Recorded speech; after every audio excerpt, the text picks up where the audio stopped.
Now, with being an affiliate manager, do you ever feel like you were pigeonholed on the marketing team or whatever team that you were designated to? And how did you crawl out of that if you ever felt that way? Okay, I wasn't just an affiliate manager.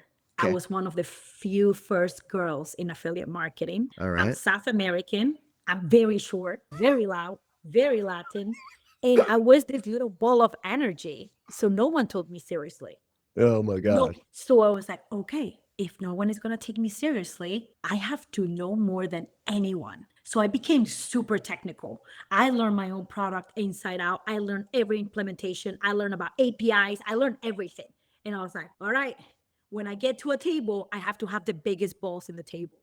This is Dustin Howes with Affiliate Nerd Out. Welcome to the Nerdatorium. Hey, folks, welcome to Affiliate Nerd Out with a new segment called AM to CMO. And today, my guest, Jenny Gonzalez, welcome back to the Nerdatorium. My pleasure. Always fun to be here. Excellent. I love that attitude. And we've had a great relationship since we've met last year, and really excited about this segment and learning how you got started in this industry. So, why don't we start off with who you are, what you do, and who you serve out there? All right. Jenny Gonzalez. All I've ever done is affiliate marketing. This is literally what I do. Went from junior affiliate manager to CEO over the first 10 years of my career. Opened my first affiliate network 6 years ago. And since then, I've spun out another three businesses. Wow. So I have an affiliate marketing agency, a tracker, and my affiliate network called Rock Ahead. Excellent. Okay. And how did you first stumble into affiliate? Was it intentional, accidental, or you just needed a Super job? accidental, like everybody else. Yeah. I have yet to hear one story be like, when I was in kindergarten, I want to Yeah. be an affiliate marketing. No, that never happens to anyone. Nope. So I moved from the US to Barcelona in 2006 and got a job as a translator. So I Okay. was a glorified executive assistant just because I had very good English and Spanish. And I was like, okay, fun. And I was pretty young. So I was looking around. I still didn't know what I wanted to do with my life. And I Yeah. was looking around the office and I was like, okay, the CEO, clearly not going to be CEO right away.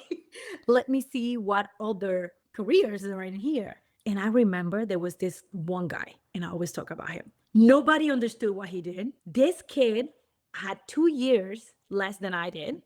So I was like 20 something, he was 20 less. And he just traveled. He had this amazing life. He had this aura. Nobody knew what he did, but he had crazy respect from everyone. And that was the affiliate manager. And I was like, I don't know what affiliates are, but clearly it is what I want to do. So I started Googling. At the time, we're talking almost 20 years ago, there was nothing out there. And I started Googling to figure out what affiliate marketing was. And I found very little. But yeah, that's how I kind of stumbled into this. Awesome. And I think that's not a common story, but the overall journey of finding affiliate is, we're in the marketing space, we're marketers, we want to be in, and this is a really good entry point, but that is unique. So you mentioned you met somebody that was doing affiliate management. Was that an early mentor of yours who taught you some No, things? not at all. This kid didn't even speak to me. Like nothing. I had no mentors whatsoever. Oh, I had to wow. figure this out all on my own. Okay. So I'm in this company. I understand that this kid has a sweet life that I want to have. He makes 4 times more money than I make. And he travels the world pretty chill, gets to work whenever he feels like it, whatever. I'm like, man, I want to do what this guy does. And so I started investigating. And my first break came when someone had to go on maternity leave. And Yeah. this was someone that was on the mobile department in the company. And that department had about 10% affiliate marketing. They kept trying to hire someone for the position. They couldn't find anyone to replace her during the maternity leave. And that was my first smart move. I Okay. was like, I will do the job for my same peanut salary. All right. And they were like, okay. So all of this so that one, I could start looking at affiliate tracking, understanding what affiliates were and talking to affiliates. But two, so I went to my first conference. So I was Awesome. willing to work pretty much slave labor Yes. just to learn what affiliate marketing was. And I was willing to do the other 90% of the job just for Yes. 10% that was affiliate. And I Amazing. did that for the maternity leave, went to my first conference, got offered a job at that first conference as an affiliate manager somewhere else. Aha. And that's kind of how the journey began. Amazing. Yeah. And that's a really important portion of this. Not that I'll be looking for a job at the conference, not necessarily what I'm saying, but the fact that you were willing to just work nearly for free in this role to get that experience says a lot about you and the attitude a lot should have here. Yes, you're taking an entry level job when you're becoming an affiliate manager, especially a specialist or associate, but you're gaining incredible skills for the future. Just accept it and earn your way up there. Love the aspect of always be looking for that new next opportunity, though. Yes, be loyal to your company, but if they aren't paying you enough of what you're worth and you think you're worth, like it's time to be looking for those next spots. So this next spot, like I took that job, but I wasn't nearly qualified for that job. Okay. The only reason they gave me that job was again because the European American connection. It was an American company that wanted to establish their operation in Europe. It was super convenient that I was Spanish, and they were like, okay, we're going to give you this job. Austin, I was working 8 hours a day, getting home, Googling everything that happened in my Sure. day. Every time I was studying, I would get off the office at 6 and be up till 12, just studying, trying to figure out what was happening and trying to like keep up and get ahead. Yeah. It was a fake it till you make it, and make it almost kill me. But I was there. Yeah. It was all about the attitude. I didn't know, but I was willing to figure out more than anybody else. Yes, that is an absolute aspect that everybody needs to be hearing. And these kids today, they get this Chat GPT and Claude to be their helper in that. And like instead of going home and doing it, you're doing it at work, building the game plan, making you look smart as an affiliate manager. But great strategy. Being an eternal learner, I think, is the most important aspect to your road to success. Do you feel the same way? 100%. And I always compare this to, and I'm so sorry for doctors, but I'm always like, oh, it's like being a doctor. You have to be like on top of your game, always studying, always doing research, always understanding what the new thing is. And yes, we don't kill anyone, but we can potentially lose a lot of money if we are not up to date with our knowledge. So that's the closest thing that I can compare it to. You have to be on top of your knowledge. So Yes. studying is non-negotiable. This is all you do. Absolutely. And along those aspects, I've always had this theory that when affiliate managers get 2 to 3 years of experience, they start to think that their poop doesn't stink, right? They think that they know so much and they're at the top of their game. How do you get past that? I've seen really good affiliate managers that never go through that, but I've seen mediocre affiliate managers always have that plateau for a while. How do you Yeah. avoid? So not even before I was an affiliate manager. So I was in the service industry when I was in college. I Okay. was a bar, and I always had that server mentality. Ah, Whatever it is that you do, the client is the one that needs to be happy. Else, you're not doing your job right. And this helped me from being a junior affiliate manager to being CE. I never lost that server mentality. great. I think everyone should do service work at one point or another. It really helps you understand that your will always stink. And you have to eat a sandwich sometimes. You're in terrible positions, but guess what? Your job is to make everybody else happy, especially when you have a network and you're dealing with both the advertiser and the affiliate and the technology and everything. And sometimes you're like, you have to bite the bullet with a smile. And it is that mentality that will help you get further in life. Great call. Love that. Now, with being an affiliate manager, do you ever feel like you were pigeonholed on the marketing team or whatever team that you were designated to? And how did you crawl out of that if you ever felt that way? Okay, I wasn't just an affiliate manager. I Okay. was one of the few first girls in affiliate marketing. All I'm right. South American. I'm very short, very loud, very Latin. And I was this little ball of energy. So no one took me seriously.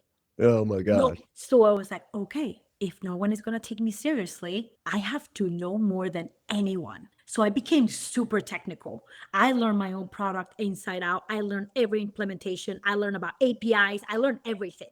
And I was like, all right, When I get to a table, I have to have the biggest balls in the table. Period. And that's kind of how I got out of that. But now there is a lot more girls. But when I started, maybe under 10 for sure in the whole industry. Yeah, odds are stacked against you. You Yeah. overcome. Yeah, that's a great story. And that's why you are where you are today. And during that journey, affiliate managers at some point have to learn how to talk to C-suite and figure out what that language looks like and how you're going to make yourself look good. There's a lot of intangibles in affiliate marketing, and numbers speak for themselves, but you've got to preach yourself and how good you're doing at conferences and what that return on investment in you has been. Like, how did you learn how to talk C-suite? So I was lucky enough to study international business with Cambridge University. And two concepts that I would say helped me. Like Okay. 100% managing up, I became scientist, making people think whatever I was saying was their idea. I never took credit for anything. Okay.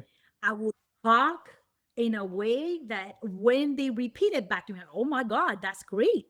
We should totally try that. Humble, super humble. And I always try to put in little ideas that were exactly what I wanted to do. But I knew if I just came in, it's like, this is what we must do. No C-level wants to hear that from a junior, not ever. So you come in humble. You come in with ideas, you come in with, okay, what about this? What about that? And when they bring it back to you and mansplain it to you, because it will happen, that is great. We should totally try that. And I managed to do everything I wanted. The second concept was lateral promotions. So every time I felt like, because I went up really fast in my career, years, affiliate manager to CEO is really fast. And it was like every 2 years, something had to happen. Either a promotion inside the company, or I will go a promotion to a different company. I would switch jobs to a nicer. And I just managed my career like that. Nobody told me what to do. This was just like when I learned about managing up and down into the sides and also getting myself lateral promotions. I was like, okay, we have a path.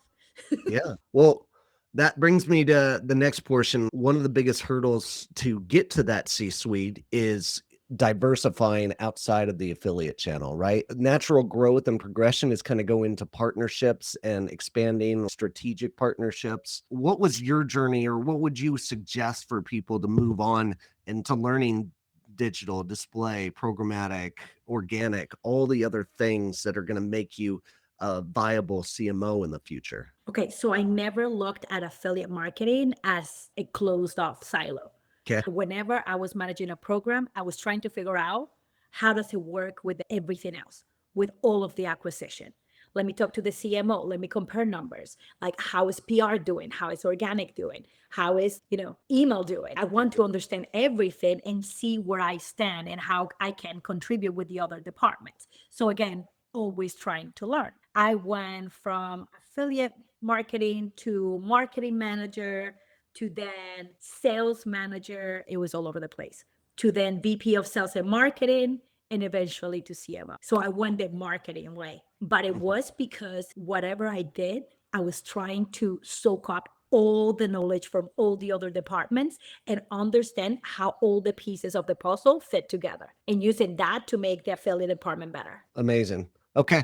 And last question here. If you're going to go back and do one thing differently in your career, what do you think that would be? Ooh, that's a good question. Maybe get more technical faster. Ooh, okay. Never a better time with AI and learning how to utilize Claude and agents. Great call out. I mean, the faster you adapt to that, the better partner manager that you're going to be and more time that you're going to get. And great answer. That leads me into our sponsor of the day. That is Alfie. Go click the link below. This is going to make you a much better affiliate manager and give you more time back to go run those relationships by automating recruitment in the early stages. So go check out Alfie. Jenny, thank you so much for your time. Really appreciate hearing about your journey. Thank you so much for having me. And I'm always happy to come back. Awesome. All right, folks, keep on recruiting and we'll see you out there. Take care. Listening to